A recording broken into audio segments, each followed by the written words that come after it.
በስመ አብ ወወልድ ወመንፈስ ቅዱስ አሐዱ አምላክ። በስመ አብ ወወልድ ወመንፈስ ቅዱስ አሐዱ አምላክ። በስመ አብ ወወልድ ወመንፈስ ቅዱስ አሐዱ አምላክ አሜን። ከሰማያ ሰማያት ወርዶ ከቅድስት ድንግል ማርያም ያለ ዘር ያለ ሩካቤ በድንግልና ተጸንሶ እንዲሁም ማኅተመ ድንግልናዋን ሳይለውጥ በቤተልሔም ተወልዶ በናዝሬት አድጎ በዮርዳኖስ ተጠምቆ በገዳመ ቆሮንቶስ ጾሞ በቀራንዮ አደባባይ በመስቀል ላይ ተሰቅሎ በጎልጎታ ተቀብሮ በሦስተኛው ቀን ከሙታን ተለይቶ ተነስቶ በ40ኛው ቀን በደብረ ዘይት ወደ ላይ ወደ ሰማይ ያረገው ቸሩ አምላካችን መድኃኒታችን ፈጣሪያችን መድኃኔ ዓለም ክርስቶስ ከባሕርይ አባቱ ከአብ ከባሕርይ ሕይወቱ ከመንፈስ ቅዱስ ጋር ስሙ ለዘላለም የተመሰገነ ይሁን። በቤተልሔም በናዝሬት በድንግልና ጸንሳ በቤተልሔም አምላክን ለወለደች ለድንግል ማርያም ምስጋና ይገባል። ለክቡር መስቀሉ ስግደት ምስጋና ይገባል። ለእናንተም እንደሚገባችሁ አበው መነኮሳት፣ መምህራን፣ ሊቃውንት፣ ካህናት፣ ዲያቆናት፣ ምዕመናንና ምዕመናት፣ አባቶች፣ ወንድሞች፣ እናቶች፣ እህቶች፣ ሕፃናትም ጭምር ለእናንተም እንደሚገባችሁ በየስማችሁና በየማዕረጋችሁ በየጾታችሁ አንድ አምላክ በሚሆን በአብ በወልድ በመንፈስ ቅዱስ ስም እንደምን ዋላችሁ? እንደምን ዋላችሁ? እንደምን ሰነበታችሁ? እንኳን ደህና መጣችሁ። አሜን። እንኳን ለበዓለ ልደቱ በሰላም አደረሰን አደረሳችሁ እያለች እናታችን ቅድስት ቤተ ክርስቲያን ለእናንተ ለእኛ ለሁላችን ለልጆቿ የከበረ ሰላምታ ታቀርብልናለችና የቤተ ክርስቲያን ሰላም ለሁላችን ይድረሰን። በየወሩ የምናከብረውን የ12ቱ ሐዋርያትና የ72ቱ አርድእት የ36ቱ ቅዱሳት አንስት የ120 ቤተሰቡ እና የጻድቁ አባታችን የአቡነ ገብረ መንፈስ ቅዱስ ወርሃዊ በዓላቸው ወር በገባ በ5ኛው ቀን ይከበራል። ዛሬ ጥር 5 ቀን የተለመደውን በዓል ለማክበር ተሰብስበናልና የሰበሰበን አምላካችን ልዑል እግዚአብሔር ስሙ የተመሰገነ ይሁን። ወጣቶች ወንበር አምጡ፣ ወንበር እዚያ አምጡ። ሰዎች እየመጡ ስለሆነ በዓለ ልደቱን አክብረናል። አሁንም እናከብራለን። በማክበር ላይ እንገኛለን። ስለ ልደቱ ትንቢት ተነግሯል። ነቢዩ ዳዊት በመዝሙሩ መዝሙር 96 ቁጥር 10 ላይ እንዲህ ይላል፣ በርህ ሰረቀ ለጻድቃን ለጻድቃን ብርሃን ወጣ ወለርቷን ልብ ትፍሲት። ቅን ልቡና ላላቸው ሰዎችም ደስታ ተደረገላቸው። ትፌስሑ ጻድቃን በእግዚአብሔር፣ ጻድቃን በእግዚአብሔር አምነው ደስ ይላቸዋል ይላል። ለጻድቃን ብርሃን ወጣ በሚል ርዕስ የክርስቶስን መወለድ እንማማራለን። ነቢዩ በርህ ሰረቀ ለጻድቃን፣ ጻድቃን እውነተኞች ማለት ነው። ለእውነተኞች ሰዎች ብርሃን ወጣላቸው። እስራኤል ወይም ትሩፋን ባቢሎን በሚባል ሀገር ለ70 ዘመን በምርኮ ኑረዋል። 70 ዘመን ሲፈጸም ግን ሚጠት ተደርጎላቸው ከምርኮ ተመልሰዋል። ይህንን ከምርኮ መመለሳቸውን ብርሃን ይለዋል። ለጻድቃን ብርሃን ወጣላቸው ማለት ለትሩፋን አባቶች አልቀው ለቀሩ ልጆች ተማርከው ሂደው ወደ ሀገራቸው ለተመለሱ ሰዎች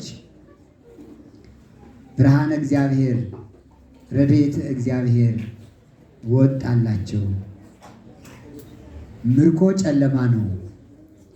ሀገርን ትቶ ተማርኮ በሰው ሀገር መኖር ጨለማ ነው። ቅኝ ግዛት ጨለማ ነው። በፋርስ በባቢሎን ሀገር የአሕዛብ ነገስታት በጭካኔ ይገዟቸው ስለነበረ ያን እንደ ጨለማ ቆጥሮት በርኅ ሰረቀ ለጻድቃን ለእውነተኞች ለትሩፋን ብርሃን ወጣላቸው። ነፃነት ማለት ነው። ነፃነት ተማርኮ ሂዶ በሰው ሀገር መኖር ጨለማ ውስጥ እንደ መግባት ነው።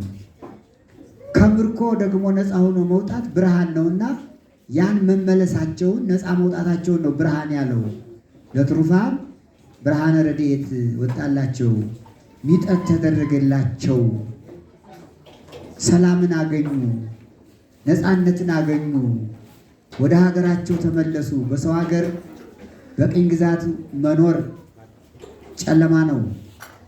በሀገር መኖር ግን ብርሃን ነው። ሀገር ላይ መኖር ሕይወት ደስታ ነው። በቅኝ ግዛት መኖር ግን በምርኮ መኖር ግን ሐዘን ነውና ወለርቷነ ልብ ትፍሲት ቅን ልቡና ላላቸው ሰዎች ደስታ ሆነ።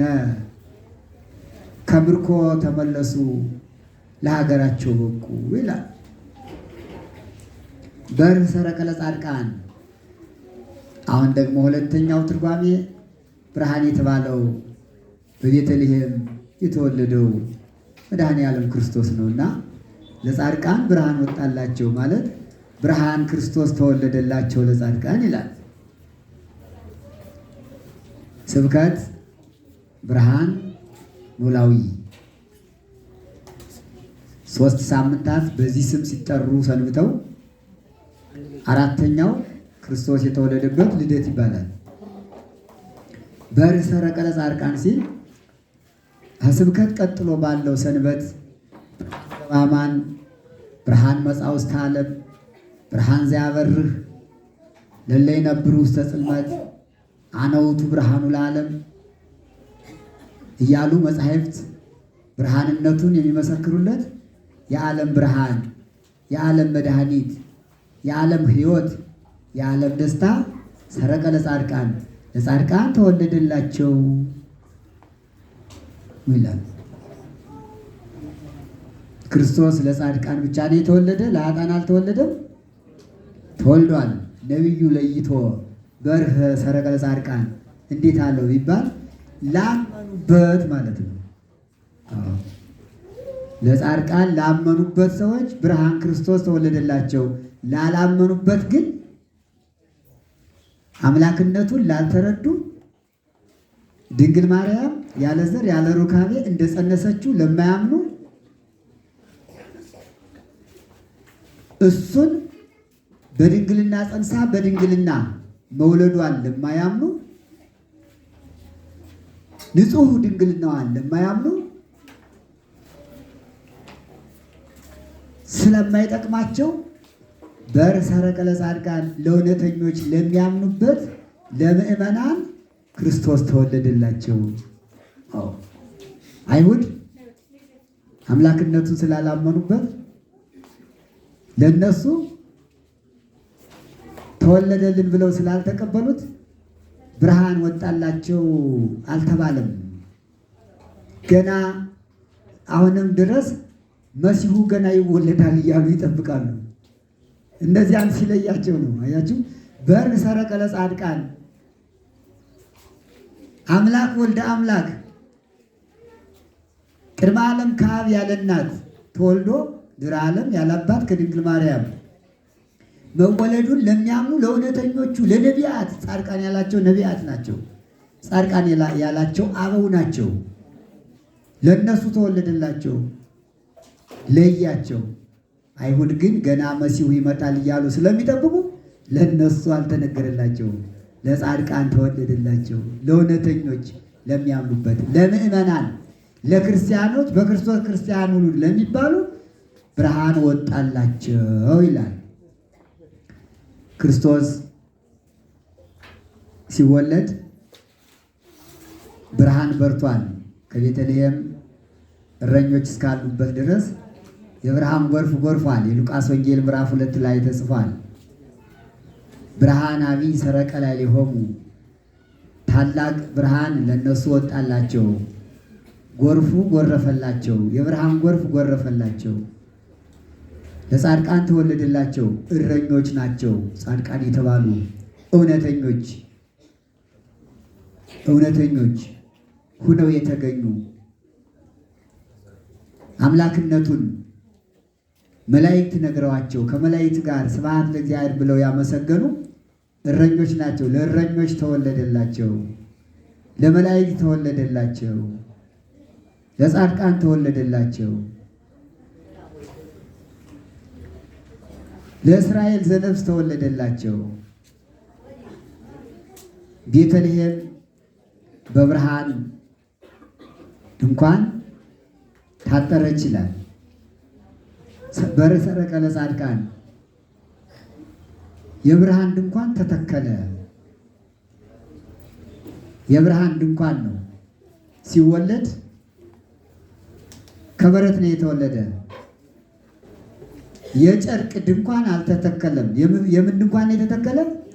የብርሃን ድንኳን። ለዚህ ነው በር ሰረቀ ለጻድቃን፣ የብርሃን ድንኳን ተተከለ።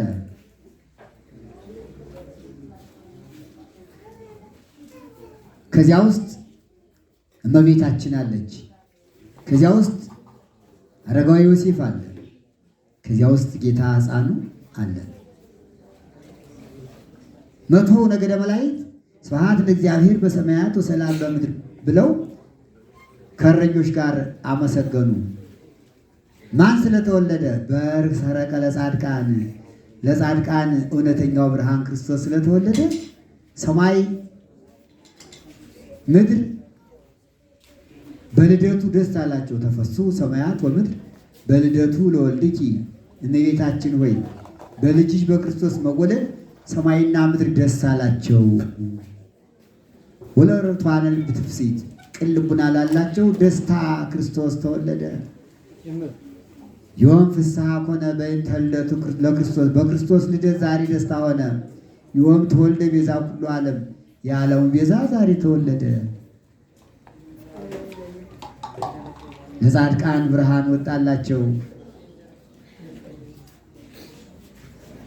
ለችግረኞች በአካለ ሥጋ ላሉ በአካለ ነፍስ ወደ ሲኦል ለወረዱ ክርስቶስ ተወለደላቸው። ለጻድቃንም ለኃጥአንም፣ ጻድቃንም ወደ ሲኦል ይወርዱ ነበርና እሱ እስኪያወጣቸው ድረስ ምንም መከራ ባያገኛቸው በዚያ ሁነው የእግዚአብሔር እጅ እንደ ጥላ ሆና እየጠበቀቻቸው ልደቱን ተስፋ ያደርጉ ነበር። በተለይ ስለ ጽንሰቱ ስለ ልደቱ በሰፊው ትንቢት የተናገረው ነቢይ ኢሳይያስ ነበረ። ምን አለ? ናሁ ድንግል ትጸንስ ወትወልድ ወልደ፣ ድንግል በድንግልና ጸንሳ በድንግልና ትወልዳለች ብሎ ትንቢት ተናገረና ጻፈ። ሞተ ሳያት። በድንግልና ጸንሳ በድንግልና ትወልዳለች ያላትን ድንግል ሳያያት ሞተ። ማን ነው እሱ? ኢሳይያስ። ስሙንም አማኑኤል ትለዋለች ብሎ ስሙን የተናገረለት መድኃኔ ዓለም አማኑኤል ክርስቶስ ሲወለድ ኢሳይያስ አልነበረም፣ ሞተ። ግን ድንግልን ያያት ይሆን? ልጇ አማኑኤልን ያየው ይሆን? አዎ ያየዋል። የት ሆኖ ያየው ነበረ? በአካለ ነፍስ ባለበት ሆኖ ያየው ነበር። በሰረቀ ለጻድቃን የተባሉ ነቢያት ናቸው። ለጻድቃን ብርሃን ወጣላቸው ማለት ትንቢት የተናገሩለት ክርስቶስ ተወለደላቸው። ለኢሳይያስ አማኑኤል ተወለደለት ማለት ነው። ለሕዝቅኤል፣ ለሚክያስ፣ ለአበይት ለነቢያት፣ ለደቂቅ ነቢያት ክርስቶስ ተወለደላቸው። ትወልዳለች፣ ትወልዳለች፣ ትወልዳለች እያሉ የተናገሩላት ድንግል ማርያም ወለደችላቸው። ታዲያ ደስ አላቸው። ለዚህ ነው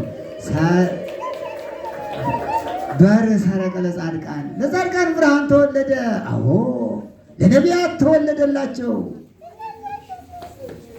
ወደፊት ለሚነሱት ለሐዋርያትም ተወለደላቸው።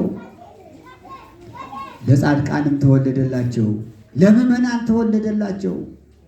ለሁሉ ተወለደ ክርስቶስ። ያለ ደስታ ምዕመናን ሊቃውንት እንደ ልደት ዕለት ያለ ትልቅ ደስታ ያለበት ቀን የለም። እውነቱን ለመናገር ሁሉ ደስ የተሰኘበት ቀን ነው ልደት።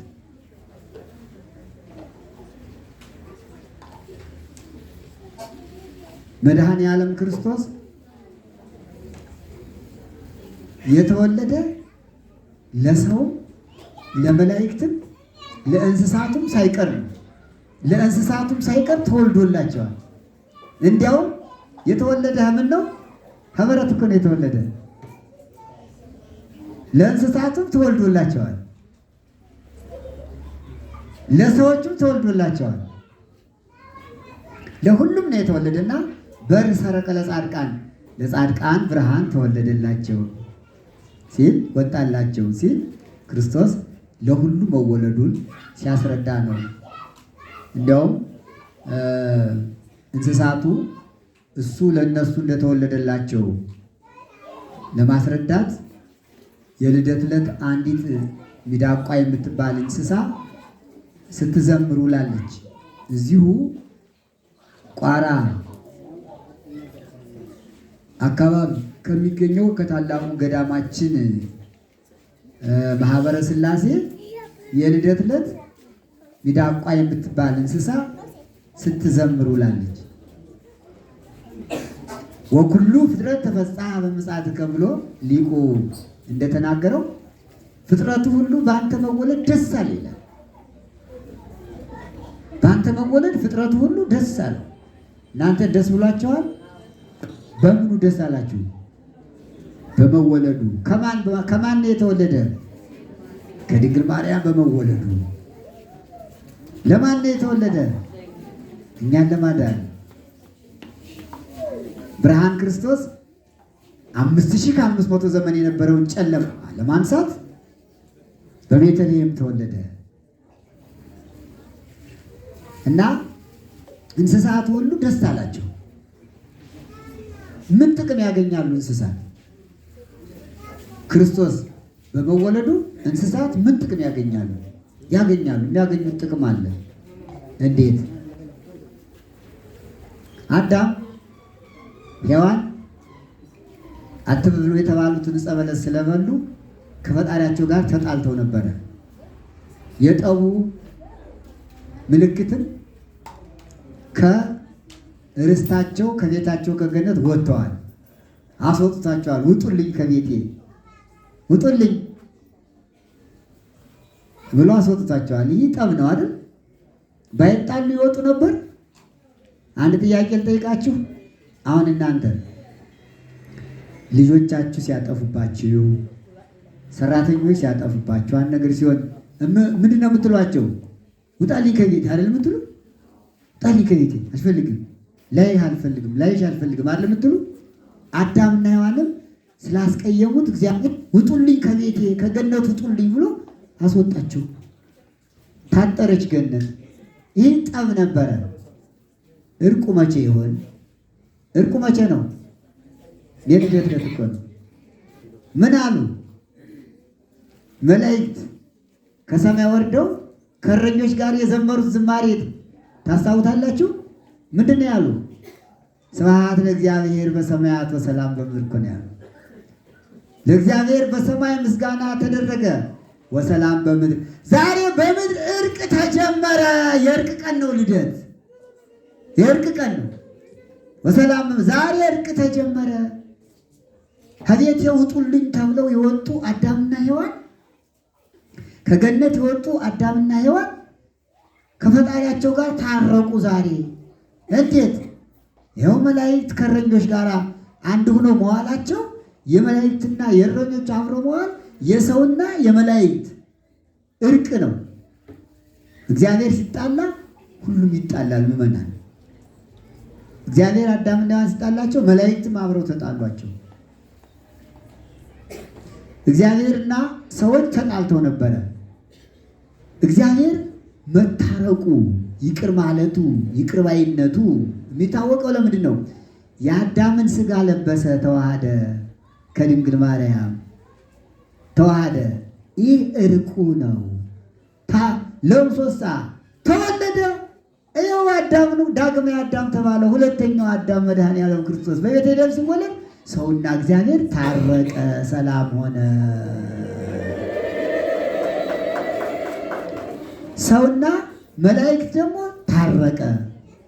ተጣልተውን ነበር መላእክት። እነዚህ የማይረቡ ፈጣሪያቸውን ያስቀየሙ ያሳዘኑ፣ እነዚህ አትብሎ የተባሉትን ዕፀ በለስ የበሉ እያሉ ሰውን መላእክት አይረዱትም ነበር፣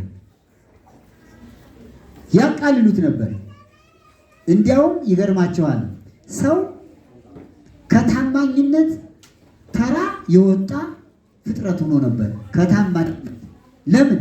እግዚአብሔር አምኖ ይህን ጠብቁ፣ ገነትን ጠብቁ፣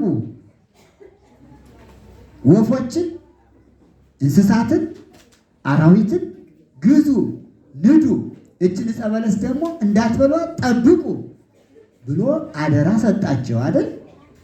ሰይጣን መጣና ብሉ ሲላቸው የእግዚአብሔርን ትእዛዝ ለወጡት፣ ከታማኝነት ተራ ወጡ። ስለዚህ ሰው ታማኝ አይደለም በማለት መላእክት ሰውን በጣም ዝቅ አድርገው ያዩት ነበር።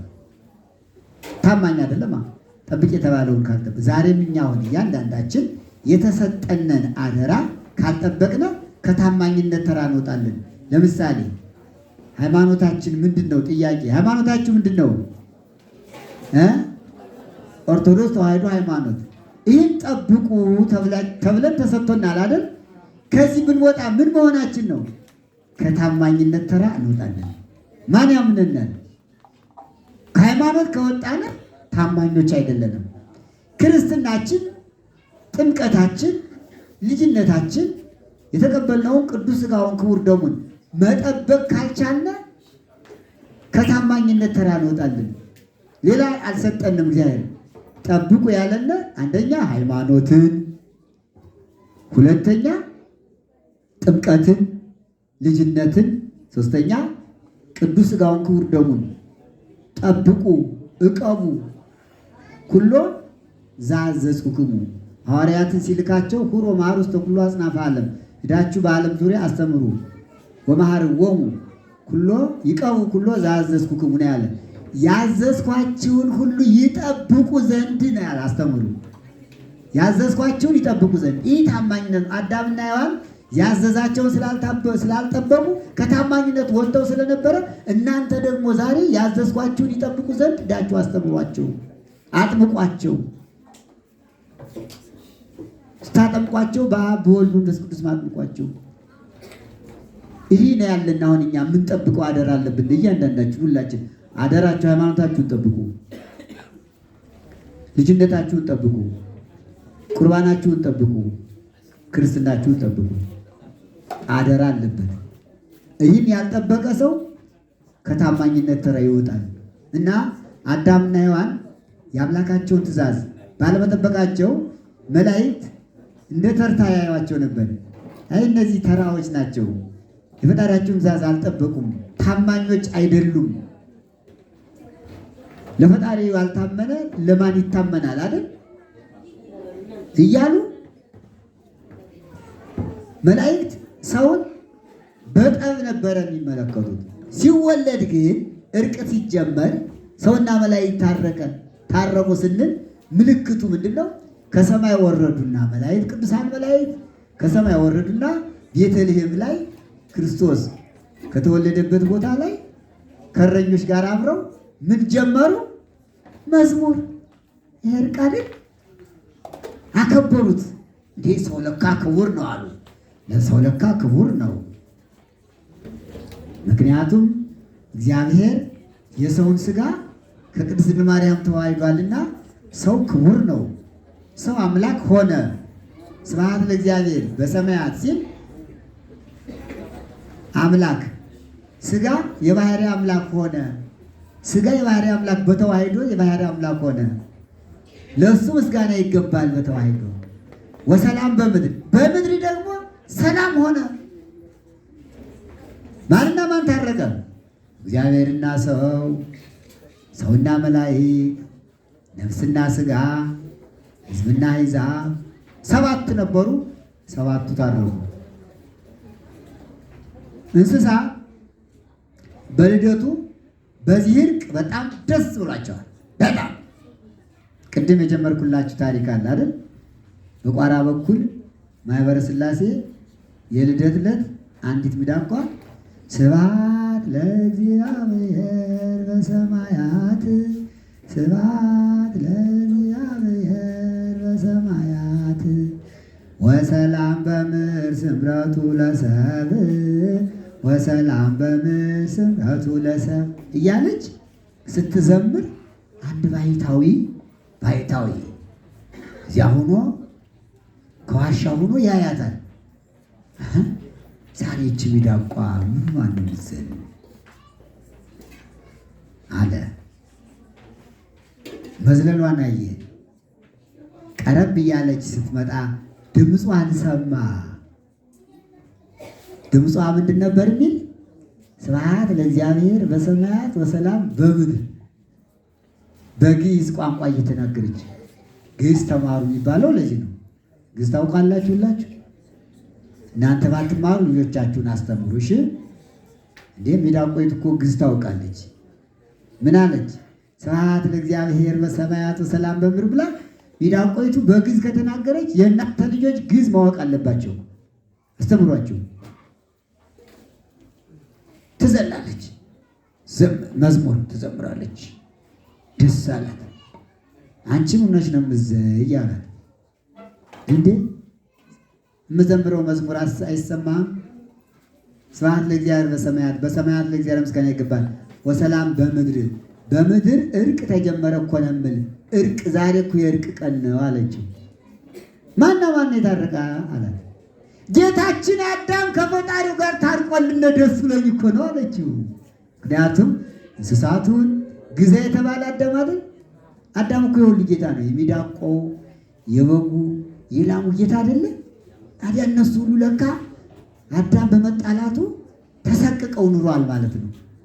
መሰቀቅ ብቻ እኮ አይደለም፣ ችግር ገጥሟቸው ነበረ። 7 ካህት የሚባሉት በኖህ ጊዜ የነበሩ ሰዎች በንፍር ውሃ ሲጠፉ እንስሳት አራዊት አብረው ጠፍተዋል። በማን ችግር? በማን ኃጢአት? በሰው ሰው ከእግዚአብሔር ጋር በመጣላቱ እነሱ ተቀጥተው ነበር፣ ተጎድተዋል። አንደኛ ይሄ ነው። ኋላ ደግሞ 70 ሰዶም 70 ገሞራ በእሳት ሲቃጠሉ በሀገሪቱ የነበሩት እንስሳት አራዊት አብረው ተቃጥለዋል።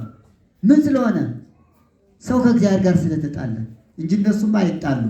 ግን የሰው ኃጢአት ከእግዚአብሔር ጋር መጣላቱ ለእነሱ ሁሉ እየተረፋቸው ብዙ መከራ አሳልፈው ነበር። ብዙ መከራ ስላሳለፉ ስብሐት ለእግዚአብሔር በሰማያት ወሰላም በምድር ያለች እየዘመረች ምንድን ነው ሲላት፣ እንዲህ ጌታችን አዳም ከፈጣሪው ጋር ታረቀ። እንግዲህ እኮ ሰላም ልንኖር ነው። ይህ ሁሉ መዓት የመጣ እኮ እሱ በሰራው ኃጢአት እኮ ነው። እንግዲህ ኋላ እኮ አዳም ከታረቀ ችግር አለ። አሁን አባ አውራው ጎረቤት ከታረቀ ለልጆቹ ሕፃናቱ ደስ ይላቸው የለ? አብሮ ይገብቱ ቤት ይበላሉ፣ ይጫወታሉ። አባትና እናት ከተጣሉበት ቤት እኮ አይገቡም። ይገባሉ? ልጆች ይገባሉ? አይገቡም። ለምን? ቢገቡም ይጣሏቸዋል። ለምን ገባችሁ ይባላል። ስለዚህ የሰው ልጅ ከእግዚአብሔር ጋር በመጣላቱ እንስሳት፣ አራዊት ሁሉ ብዙ ችግር ገጥሟቸው ስለነበረ እንግዲህ ጌታችን አዳም ከፈጣሪው ጋር ታረቀልን። ፈጣሪው ክርስቶስ ተወለደልን። ስለተወለደ ከእንግዲህ በኋላ ችግር ስለሌለ ሁላችን ነፃ ስለወጣነ በምድር ሰላም ሆነ እያለች ያቺ ሚዳቋ ትዘላለች እየዘመረች ወለርቷን ልብ ትፍሲት ቅልቡና ላላቸው ሰዎች ደስታ ሆነ። እንስሳቱ አራዊት ሁሉ ደስ አላቸው፣ ሰው ደስ አለው። ለጻድቃን ብርሃን ወጣላቸው፣ ለሁሉም ተወለደ። ለጻድቃን እስኪ ደግሞ ዛሬ እንየው። አንዱ ነው ታሪክ ብናየው አቡነ ገብረ መንፈስ ቅዱስ ከጻድቃን ነው ቁጥራቸው አይደል? ክርስቶስ ለጻድቃን ተወለደ አለ። እንዴት ነው? ጻድቃን ከክርስቶስ በልደቱ ምን አግኝተዋል? ለነሱ ተወለደላቸው ሲል እጅግ የሚገርምና የሚደንቅ አስደናቂ የሆነ ስራ ተሰርቶላቸዋል። በጣም ያገኙት በረከት ሌላ ነው። ክርስቶስ በምን የተወለደ? በምን የተወለደ? በቤተልሔም ነው የተወለደ። ምን ቦታ? ከዋሻ አይደለ? ከዋሻ። ቅዱሳን በምን ነው የሚኖሩ? በገዳም እኮ ነው የሚኖሩ። ያቺ ቤተልሔም ገዳም ናት። ክርስቶስ የተወለደባት ዋሻ ናት። ዋልባ ዋሻ አይደል? ገዳማቱ ሁሉ ዋሻዎች ናቸው። ማን መሰረተላቸው? በሰረቀ ለጻድቃን ለቅዱሳን ክርስቶስ በበረት መወለዱ ጻድቃን በሙሉ በበረሃ በጫካ ከሰው ተለይተው ከበዓት ተከተው ቤት ሳይሰሩ ከቤት ሳይገቡ በዋሻና በፍርኩታ እንደሚኖሩ ተወለደላቸው። ያን የመሰረተላቸው እሱ ነው። ገዳማዊ ሕይወትን በዋሻ መኖርን በበዓት መኖርን ከበዓት ተወልዶ ነው የመሰረተላቸው። እንዲሁም ኮከቡን እንዲለዋል ወቆመ መልዕልተ በዓት ይለዋል። ኮከቡ ከበዓቱ ደርሶ ቆመ ይላል። በዓት ይለዋል ክርስቶስ የተወለደበትን። ጻድቃን በበዓታቸው ይኖራል፣ በገዳም ይኖራል። ክርስቶስ ምን ለብሶ ነው የተወለደ? ቤተልሔም ልብስ ለብሶ ነበረ? አልለበሰም። ምንድን ነው የለበሰ? የበለስ ቅጠል ነው የለበሰ። ጻድቃን በገዳም ሲኖሩ ልብስ የላቸውም። ይገርማቸዋል። ልብስ የላቸውም። አቡነ ገብረ መንፈስ ቅዱስ ልብሳቸው ምንድን ነበር? ልብስ የላቸውም። ለምንድን ነው ልብስ ያለበሱ? ክርስቶስ ልብስ ስላለበሰ በረቀ ለጻድቃን ብርሃን ተወለደላቸው ሲል እነሱ እንደሱ ልብስ ሳይኖሩ እንዲኖሩ ተወለደላቸው።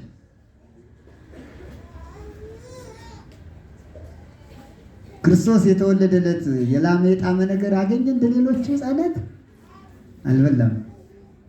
የእናቱን ጡት ሐሊብ ድንግልና ጠብቷል። ጻድቃን የላመ የጣመ ሳይበሉ ሳይመቻቸው ይኖራሉ። ክርስቶስ ምን ነው የተኛ የሚለው? ምን ነው የተኛ? በጎል ሰከበ በአጥርም ተጠብለለ፣ በበረት ተኛ በጨርቅ ተጠቀለለ። አያችሁ፣ ሀበረት እንደተኛ ቅዱሳን ጻድቃን አልጋ የላቸውም፣ ምንጣፍ የላቸውም። ልክ እሱ በበረት እንደተኛ ሀዘኛ ላይ ነው የሚተኙ። ያለፉትም ዛሬም ያሉት በዋሻ ያሉት ሀዘኛ ላይ ነው የሚተኙ። በጎል ሰከበ ይላል፣ በበረት ነው የሚተኙ። ዋሻ ቆፍረው ትንሽ ደንጊያ ከብለል አድርገው ከዋሻው መካከል ፈርፍረው እዚያ ውስጥ ገብተው እንጨቱን ከሁለት ገምሰው ከዚያ ውስጥ ገብተው እንኳን ምንጣፍ እንኳን ምኝታ መቆሚያ ራሱ የላቸውም። እንዲህ አባ ጰንጠሌዎን የተባሉ ጻድቅ እዚያ አክሱም አጠገብ የአባ ጰንጠሌዎን ገዳም አለች። ጾማይት ናት፣ ትንሽ ዋሻ ናት። ሲፈለፍሏት ምን አደረጉ? ደንጊያ ናት። ወደ ላይ ከፍ የማታገር እንዲህ የማታስጎነብስ ተጎንብሶ ቀና ለማለት ቀና የማታሰኝ ዋሻ ሰርተው ይኖሩ ነበር። ማንን እያሰቡ ነው? ክርስቶስ በበረት መወለዱን ማለት ነው። በር ሰረቀ ለጻድቃን። ሌሎቹም ቅዱሳን እንደዚሁ ናቸው። ሌሎቹም ቅዱሳን እንደዚሁ ናቸው። ምኝታ የላቸውም። በአጽርቅ ተጠብለለ፣ በጨርቅ ተጠቀለለ፣ በአሮጌ ጨርቅ ይላል። በአሮጌ ጨርቅ ተጠቀለለ። ጠብለለቶ በአጥርቅት ይላል። በጨርቅ ጠቀለለችው። ቅዱሳን የሚለብሱት ቡትቶ ነው። አጽፍ ይባላል። ከቆዳ የሚሰራ ካልሆነ ደግሞ ንጹህ ልብስ አይለብሱም። ንጹህ ልብስ አምጥቶ ከሰጧቸው ለድሃ ነው የሚሰጡት።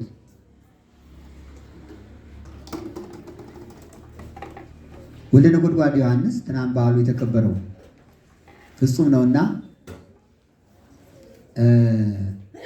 በልብስ ዙሪያ ታሪኩ ሲናገር ንጹህ ልብስ አይለብስም። እችን የክርስቶስን በጨርቅ መጠቅለል ስለሚያውቃት ተግባራዊ አድርጎ ይኖርባት ነበር ይላል። ንጹህ ልብስ አይለብስም። የተቀዳደቱትን ልብሶች ሰብስቦ ሰፍቶ ይለብሳል። ያውም ደግሞ ከተቀደዱትና ከአሮጌ ልብሶች መካከል ደግሞ የሚመርጣቸዋል ይላል። የተናቀውን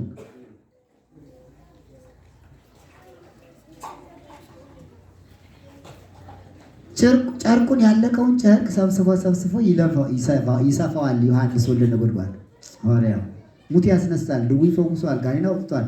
ግን ትሕትናውን የክርስቶስን ትሕትና ሲያስበው እኮ ነው። ይሰበስብና ድሪቶውን ሰብስቦ ይሰፋና የኔ ቢጤዎች ድሃዎች ካሉበት ቦታ ወስዶ ደጃቸው ያስቀምጠዋል። እቺ ጥሩ ልብስ ናት ብለው ለበሷት፣ ምጽዋት ይመጸውታል። እንደገና ደግሞ ጠልተውት ይህን ቡትቶ እዚያ መጥቶ የጣለብን ማን ነው ብለው በእንጨት አንስተው ከጣሉት ያችን አንስተው ይለብሳል ይላል ዮሐንስ ወልደ ነጎድጓድ። ማንን ሲያስብ? በጎል ሰከበ በአጽርቅ ተጠብለለ በበረት ተኛ በጨርቅ ተጠቀለለ ያለውን የክርስቶስን ትሕትና እያሰበ ወልደ ነጎድጓድ ዮሐንስ በዚህ ነበር የሚኖር። በር ሰረቀ ለጻድቃን ብርሃን ወጣላቸው።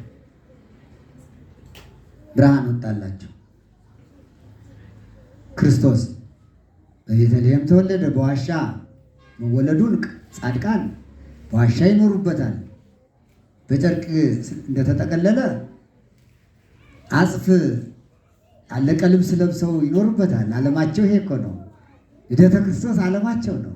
ለዚህ ነው በር ሰረቀ ለጻድቃን ብርሃን ወጣላቸው ያለው እኮ ኑሯቸውን እኮ ነው። በክርስቶስ ልደት ይኖሩበታል።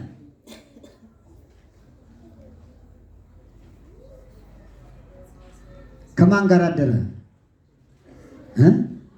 ክርስቶስ በቤተልሔም በበረት ተወልዶ ማን ጋር ነው ያደረ? ከላሞች፣ ከአህዮች፣ ከበጎች ጋር ነው ያደረ አይደል? ለጻድቃን ብርሃን ተወልዶላቸው ብርሃን ወጣላቸው። ወይ ጉድ! ይገርማል እኮ ይገርማል። በጣም የሚገርም ነው። አቡነ ገብረ መንፈስ ቅዱስ እድሜያቸውን ከማን ጋር ነው የኖሩ? ከማን ጋር ነው የኖሩ? ከማን ጋር? ከአንበሶችና ከነብሮች ጋር። እንዴት? ክርስቶስ ከማን ጋር ስላደረ? ክርስቶስ ከተናቁት ከላሞች ከአህዮች ጋር አይደል ያደረ? በልደቱ ለጻድቃን ብርሃን ወጣላቸው አለ ነቢዩ። ለጻድቃን ለአቡነ ገብረ መንፈስ ቅዱስ ከአራዊት ጋር እንዲኖሩ ከአንበሳ ከነብር ጋር እንዲኖሩ ክርስቶስ ከከብቶች ጋር አደረ ተወለደ ይላል። ሰጣቸው፣ አገረመላቸው።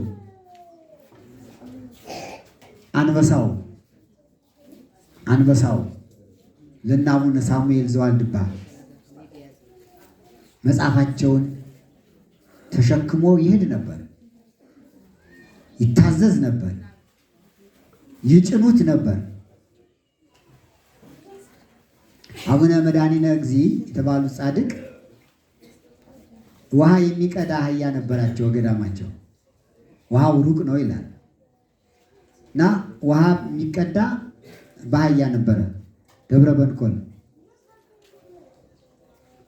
ሽሬ አካባቢ ገዳሙ አሁንም አለ። ትልቅ ገዳም ነው የአቡነ መድኃኒነ እግዚእ።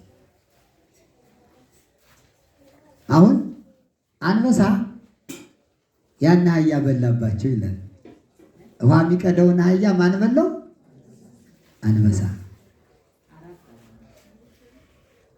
እንግዲህ ውሃ ማን ሊቀዳላቸው ነው? ይኸውልህ አህያው ይታዘዛቸዋል፣ እነሱም አህያውን ያዙታል። ክርስቶስ ከአህዮች መካከል የተወለደ በእርቅ ሰረቀ ለጻድቃን እንስሳት ሁሉ እንዲታዘዙላቸው ውሃ እንዲቀዱላቸው። የአንበሳ ሲያቅለበልበው ያን አህያ በላና እዚያ በኋላ ማን ይቅዳ? እና አመጡት እና ቅዳ። በዚያ አህያ ተተክቶ አህያውን ትፈዋሉት፣ ተፋው። አህያው ተነሳ። አህያው ትንሽ አረፍ ይበል እንግዲህ ጠግባሃል አንተ፣ የኔን አህያ የበላ ጠግባሃል፣ በላ አገልግላሉና የአህያ ሲያገለግል አህያ ውሃ ሲሸከም ኖረ ይላል። አንበሳው ታዘዘላቸው፣ ገረመላቸው። በር ሰረቀ ለጻድቃን ብርሃን ክርስቶስ ተወለደላቸው፣ እንዲያገለግሏቸው አደረገ። አሁን ነገረ መንፈስ ቅዱስ ስሳ አንበሳ ስሳ ነምር ነበራቸው። እንስሳቱ አራዊቱ የገረሙላቸው ለምን ነው ብትሉ፣ ክርስቶስ በቤተልሔም በተወለደ ጊዜ እንስሳቱ ቀርበው እያሉ እስትንፋሳቸውን ገብረውለት ፍቅር ተጀመረ። በአዳም ጊዜ የሄደው ፍቅር ተመለሰ። አይገርምም? አዳምና ሔዋን ዕፀ በለስን ከመብላታቸው በፊት አንበሳው ከቤት ነው፣ ነብሩ ከቤት ነው፣ ዘሆኑ ከቤት ነው። ግሩማን የሆኑ አራዊት ሁሉ ለአዳምና ለሔዋን ይታዘዙ ነበር። ፍቅር ነበረ። ቋንቋውም አንድ ነበረ። አንበሳና አዳም በቋንቋ አንድ ነበሩ፣ ይግባቡ ነበረ፣ ይታዘዝ ነበር። ነብሩም እንዲሁ፣ ሌሎቹም እንስሳት አራዊት እንዲሁ። ዕፀ በለስን ሲበሉ ግን ጠቡን የምናውቀው አዳም ከእግዚአብሔር ጋር መጣላቱን የምናውቀው ዕፀ በለስን በልቶ ከገነት ሲወጣ እነዚህ ሁሉ አዳምን ጠሉት። ሲያያቸው መሮጥ። አሁን ዛሬ ስናይ እንደምንሮጠው ቋንቋቸው ድብልቅልቅ አለ። ከቤት አሁን እንስሳት አሉ፣ የቤት እንስሳት አይደል? ድመት አላችሁ ቤታችሁ? ውሻ አላችሁ? ቋንቋውን ታውቁታላችሁ? እንዴት ብላችሁ ትኖራላችሁ? ሲርበው ምን ይላል? ድመት ሲርባት ምን ትላለች? ትጮኻለች። ግን የራቡን ጩኸትና የጥጋቡን ጩኸት ታውቁታላችሁ? ታውቁታላችሁ?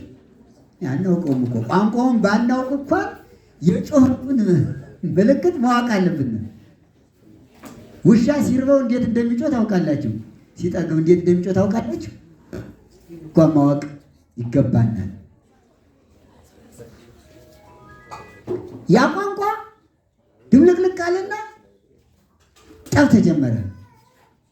ተለያዩ እንስሳት አራዊት ልይት ብለው 5500 ዘመን ሰውና አራዊት ጥላቻ።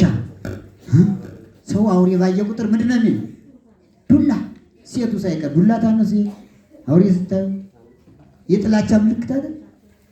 አውሬ ደግሞ ሰው ሲያይ ለመሮጥ ይሞክራል። መሮጥ ካልቻለ እንቅ። ጦጣ ኃይለኛ ናት፣ ፈሪ ናት። ዛፍ ለዛፍ ነው የምትሮጥ። አንዳንድ ጊዜ አዳኞች ተሰብስበው ዛፍ ያስወርዷትና ይከባታል። መውጫ ስታጣ ፊት ለፊት ያገኘችውን ሰው እዚህ ላይ ጅማቱን ሳብ አድርጋ ወጣ ትገለው ነው የምትሄድ። ፈሪ ሲጨክን ከባድ ነው። መቼ ይታረቁ ይሆን? እነዚህ ነው እንግዲህ እነዚህ አንበሶች፣ እነዚህ ነብሮች፣ እነዚህ ዝሆኖች አዳም ጋር እንደተለያዩ ይቀሩ ይሆን? አይቀሩም። አህያ አህዮች፣ ላሞች ቋንቋቸው እንደ ጠፋ ይቀር የሆነ ሰው ጋር አይቀርም። መቼ ይመለሳል? የልደት ዕለት ነዋ። በር ሰረቀ ለጻድቃን ክርስቶስ ሲወለድ እነዚህ ሁሉ ወደ ሰው ቀረቡ፣ አብረው አደሩ። አህዮች፣ ላሞች፣ በጎች ክርስቶስ ጋር አደሩ። በምን ይታወቃል ሰውና አራዊት መታረቁ ብትሉኝ፣ ለጻድቃን የተወለደው ክርስቶስ ለፈቀደላቸው ጻድቃን አንበሶችና ነብሮች ሲታዘዙ በማየታችን ፍቅር መሆኑን በዚህ እናውቀዋለን አይደል? አንበሳ፣ ነብር፣ ላሙ፣ ገብረ መንፈስ ቅዱስ ወዳጆች ናቸው? ጠበኞች? በአዳም ጊዜ ተጣልተው ነበረ። አትንካን አትቅረበን ብለውት ነበር አይደለ? በምን ታረቁ? ማን አስታረቃቸው? በልደተ ክርስቶስ። ወኩሉ ፍጥረት ተፈስሐ በምጽአትከ፣ ፍጥረቱ ሁሉ በአንተ ሰው መሆን ደስ አለው ይላል በመወለድ።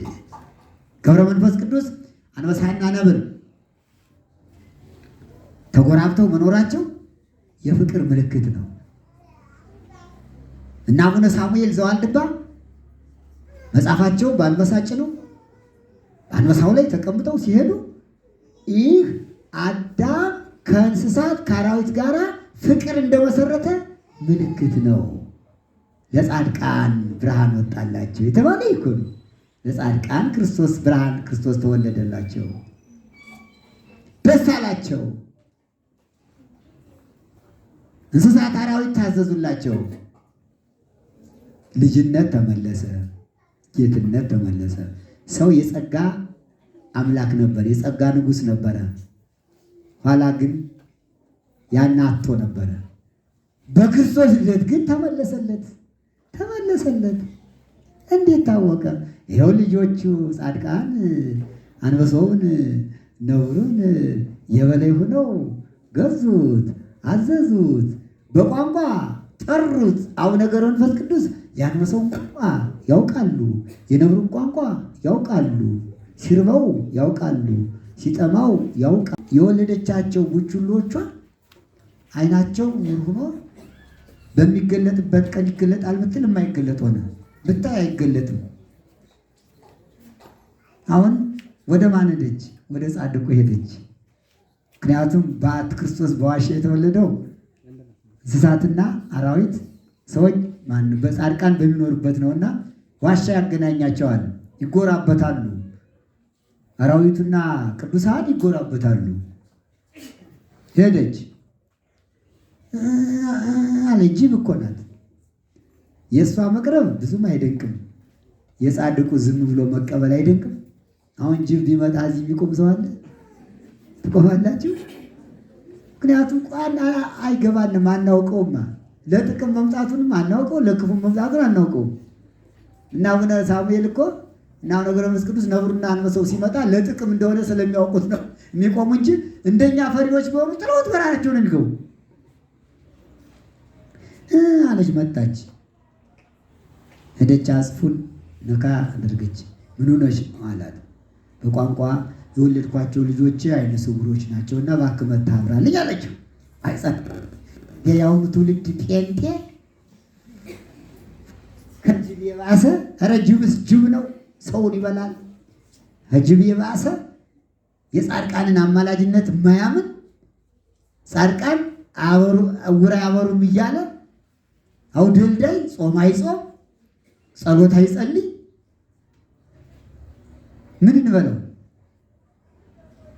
ከድንግል ማርያም አማላጅነት፣ ከቅዱሳን መላእክት ተራዳይነት፣ ከጻድቃን ከነቢያት ከሐዋርያት አማላጅነት የወጣ ይሄ ከአውሬ በታች ነው። እውነቱን ለመናገር ለምን? በግብር ማለት ነው። በተፈጥሮ ሰው ነው፣ በስራ ግን ከነዚያ በታች ነው። ያቺ ጅብ መጣችና ጻድቁን አባቴ ልጆችን አድንልኝ አለችው። አማላጅነቱን አምና እኮ ነው አይደል? አስታራቂነቱን አምና እኮ ነው አይደል? ያቺው እሺ ሂጅ ምሪኝ አላት። ፊት ለፊት ሄደች። ያቺ ጅብ እና ዋሻው ገባች። ልጆቿን አወጣች። ባፏ ነው ወጣች። እዚህ ላይ አስቀመጠችለት። አዘነች። ልክ እናቶች ለልጆቻቸው እንደምት ይኸው ልጆች አይናቸው ታውሮብኝ አለች። እሺ በስመ አብ ወወልድ ወመንፈስ ቅዱስ አሐዱ አምላክ አለና ጻድቁ ባረካቸው። ጸበሉን ሲረጫቸው እነዚያ ውሾች አይናቸው ቦግ ቦግ ቦግ የጅቦች ቡችሎች አይናቸው በራላቸው። አያችሁ ለጻድቃን የተሰጠ ጸጋ። ክርስቶስ የተወለደ ለዚህ እኮ ነው። ሁሉም ደስ እንዲለው ነው። እንኳን ሰው አራዊቱ ሁሉ ደስ እንዲለው ነው። ይህ በእንዲህ እንዳለ ያቺ ጅብ ደስ አላት፣ ዘለለች። እነሱም ዘለሉ። ያን አባተ መሀል ላይ አድርገው በቃ አይመታደል። አያችሁ ጻድቅ ማለት ይሄ እኮ ነው። በርግስ ለጻድቃን ብርሃን ወጣላችሁ የተባለ እኮ ክርስቶስ ለእነዚህ ነው። ተሰናበተች፣ ደስ አላት። ምን ታደርግ ሲሆን ይቺ ጅብ ምን ታደርግ ይሆን? ለዚያ ጻድቅ መቼም ሁሉም ያለውን የማያቀርብ የለም እና ውለታ የሌለው ፍጥረት የለም እኮ እውነት። ሌላ የላትም። አለባበሱን ታውቃለች። አሁን እኛ ብዙዎቻችን ታውቃላችሁ። አንዳንዶቹ ግን አሁን አንድ ባህታዊ አጽፍ ለብሶ ማለት ቆዳ ለብሶ ቢመጣ የማያውቁት ምንድን ነው የሚሉት? ይስቁበታል። አያውቁማ። ኧረ ምንድን መጣን የሚሉት። ያቺ ጅብ ግን ቅዱሳን አጽፍ ቆዳ እንደሚለብሱ ታውቃለች፣ ትረዳለች። አያችሁ አለመረዳት ታውቃለች።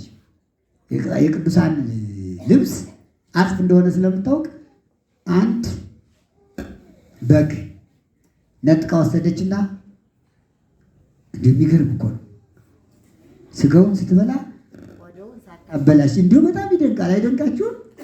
አሁን አውሬ ውሻ የሚሆን ጅብ የሚሆን ካገኘ ዝም ብሎ ዝንጥርጥር አድርጎ ነው የሚበላ እንጂ ቆዳ ለይታ አያስቀርም።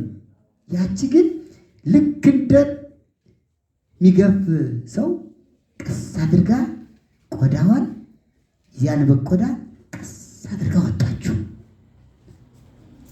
ይሉታ ያላት ያን ቆዳ ወስዳ ለማን ልትሰጠው ነው? ለዚያ ባህታዊ። ስጋውን ማን ይበላል? እሷ። አያችሁ ብልሃት። አሁን እኮ ሰው በእውነቱ የአራዊትን ያህል የእንስሳትን ያህል እውቀት ምርምር እያጣ ነው።